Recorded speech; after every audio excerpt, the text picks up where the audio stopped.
खबरों में आगे बात करते हैं हाथरस की, जहां पर हाथरस पहुंची है जांच आयोग की टीम और इस दौरान हाथरस की पुलिस लाइन पहुंची है, जहां पर टीम अलीगढ़ पहुंचकर जांच पड़ताल में जुटी है। तो हाथरस हादसे पर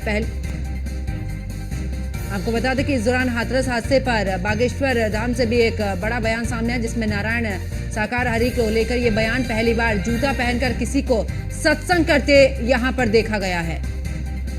वहां की व्यवस्था ठीक नहीं थी, ये बागेश्वर धाम की तरफ से कहा गया है। तो एक बार बागेश्वर धाम का इस पूरे मामले को लेकर बयान सामने आए, जहां पर सत्संग में बुलाया तो व्यवस्थाएं ठीक रखनी चाहिए थी। तो जिस वजह से हादसा हुआ है वो दुखद था। तो चरण रज को लेकर भी इस दौरान पंडित धीरेन्द्र शास्त्री ने कई सवाल उठाए हैं। हाथरस हादसे पर पहली बार बोले हैं बागेश्वर धाम, और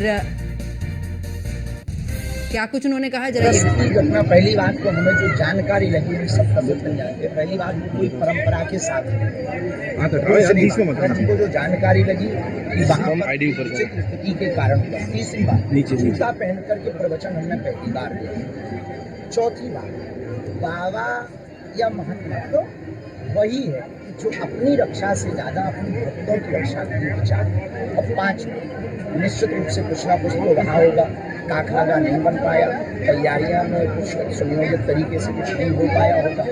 ईश्वर जाने, हम उसके लिए कुछ कह नहीं सकते, पर इतना कह सकते हैं ऐसी जगहों से बचें भी, ऐसी जगहों पर कम जाएं, सावधानी पूर्वक जाएं। और अगर दूर से भी गुरु की दृष्टि पड़ जाए ना, उस समय भी यह माने कि हमें गुरु का एहसास हो गया, गुरु का हाथरस की घटना। पहली बात तो हमें जो जानकारी लगी हम सब मिल जाते हैं। पहली बात कोई परंपरा के साथ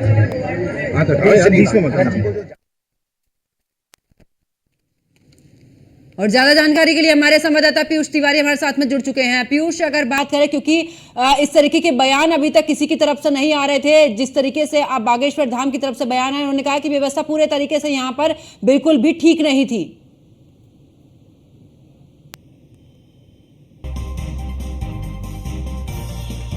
तो एक बार फिर से जुड़ने की कोशिश करेंगे अपने संवाददाता से, और इस दौरान आपको बता दें कि हाथरस हादसे पर पहली बार बागेश्वर धाम की तरफ से बयान आया, जिसमें उन्होंने कहा कि नारायण साकार हरि के सत्संग पर उन्होंने सवाल उठाए हैं। उन्होंने कहा कि पहली बार जूता पहनकर किसी को सत्संग करते मैंने देखा है, और ऐसे में उन्होंने और भी कई सवाल व्यवस्था को लेकर यहाँ पर सवाल उठाए हैं। और ज्यादा जानकारी के लिए एक बार फिर से हमारे सहयोगी पीयूष तिवारी हमारे साथ में जुड़ चुके हैं। पीयूष, आवाज मिल पा रही है? बिल्कुल, अगर हम बात करें तो लगातार आपने देखा कि हाथरस मामले में किस तरीके से नारायण साकार हरि पर तमाम तरीके के सवाल उठ रहे हैं। नारायण साकार हरि भी आज मीडिया के समक्ष भी आए थे, उन्होंने अपना बयान जारी किया, लेकिन सबसे बड़ा सवाल है कि साधु संत क्या सोचते हैं इस पूरे मामले में। और कहीं ना कहीं धीरेन्द्र कृष्ण शास्त्री ने सीधे तौर पे ये कह सकते हैं कि कहीं ना कहीं इस पूरे मामले में एक तरीके से नारायण साकार हरि को घेरा है और उनके सत्संग पर ही सवाल उठा दिया है। धीरेन्द्र कृष्ण शास्त्री ने ये कहा कि जब भी सत्संग कराया जाए या ऐसी व्यवस्थाएं की जाती है तो कहीं ना कहीं सभी चीजें ध्यान में रखनी होगी कि वहां पे किसी भी तरीके की अव्यवस्था ना फैले। बागेश्वर धाम ने कहा कि वहां पर व्यवस्था ठीक नहीं है। इसके अलावा बागेश्वर धाम ने ये भी कहा, जो धीरेन्द्र कृष्ण शास्त्री हैं उन्होंने कहा कि जूता पहनकर भी सत्संग नहीं होता है, और सीधे तौर पे जो हादसा हुआ है उसको लेकर भी धीरेन्द्र कृष्ण शास्त्री ने कहा कि जो भी हादसा हुआ वो दुखद हुआ। चरण की रथ को लेकर भी तमाम जो सवाल है वो उठाए जा रहे थे। खासतौर पे ये कहा जा रहा था कि जो नारायण साकार हरि है वो कहीं ना कहीं ये कहता था कि मेरी चरण की रथ को लेकर जाए। हालांकि तमाम जो नारायण साकार हरि के जो अनुयायी हैं या यूं कहें कि जो सेवादार हैं, उन्होंने इस बात का कई बार खंडन भी किया कि ऐसा बाबा ने नहीं कहा, लेकिन जो चश्मदीद है, जो लोग वहां पे मौजूद थे, उनका कई लोगों का ये दावा था कि बाबा ने ऐसा कहा था। उसको लेकर भी धीरेन्द्र कृष्ण शास्त्री ने सवाल उठाए हैं। तो सीधे तौर पे ये कह सकते हैं कि अब संत समाज की ओर से भी, महात्मा समाज की ओर से भी अब सवाल उठने लगे हैं, खासतौर पे नारायण साकार हरि पर, उनकी व्यवस्थाओं पर।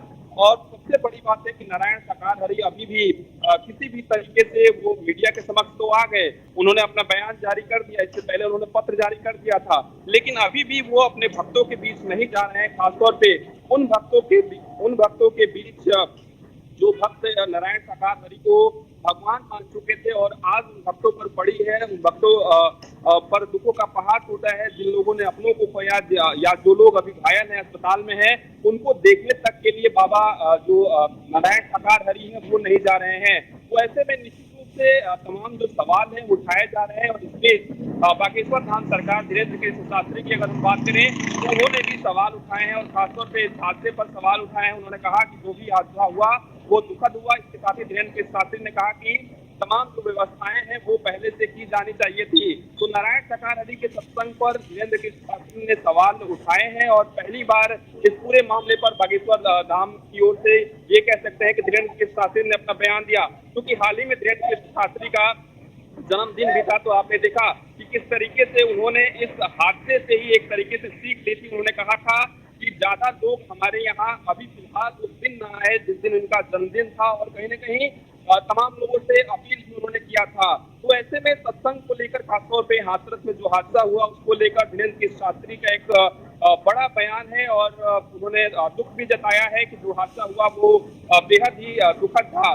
तो जूता पहनकर किसी को सत्संग करते हुए देखा गया, इसके की बातें जो है वो बागेश्वर धाम सरकार की ओर से कही गई है। इसके साथ ही बागेश्वर धाम सरकार यानी कि धीरेन्द्र कृष्ण शास्त्री ने ये भी कहा कि अगर सत्संग में किसी को बुलाया जाता है और ज्यादा लोग वहां पे आते हैं तो उस तरीके की व्यवस्थाएं भी कहीं न कहीं की जानी चाहिए। तो सीधे तौर पे जिस चीज को लेकर सवाल उठ रहे थे वही बातें एक तरीके से धीरेन्द्र कृष्ण शास्त्री ने दोहराई है और कहीं न कहीं ये कह सकते हैं कि एक सीख भी धीरेन्द्र कृष्ण शास्त्री ने दी है कि अगर सत्संग कराया जाए तो उस तरीके की व्यवस्थाएं की जाए, उचित व्यवस्थाएं रखनी चाहिए, ठीक ढंग से वहां पे सब लोगों को व्यवस्थित रूप से बैठाना चाहिए, तमाम एम्बुलेंस की भी व्यवस्थाएं की जानी चाहिए।